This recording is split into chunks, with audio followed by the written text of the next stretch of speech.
নীল পুজোর পরের দিন চৈত্র সংক্রান্তির দিন আমাদের বাড়িতে প্রত্যেক বাড়ি কিছু নিরামিষ রান্না তৈরি করা হয়।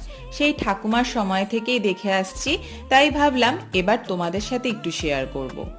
আর এই দিনকে আমাদের বাড়িতে তিতের শুক্তো তৈরি করা হয়, আর আমের ডাল, আর বড়া ভাজা। বড়া ভাজাটা যদিও আগে হতো না, কিন্তু এখন যেহেতু আমি একটু ভাজাভুজি ছাড়া ভালো লাগে না আমার খেতে, তাই জন্য বড়া ভাজাটাকে অ্যাড করা হয়েছে। কিন্তু ঠাকুমা বেঁচে থাকতে শুধুমাত্র শুক্তো আর ডাল করা হতো, আর ভাত। তোমাদের বাড়িতে আমাদের বাড়ির মতন এরকম নিয়ম আছে কিনা অবশ্যই কিন্তু কমেন্ট করে জানিও।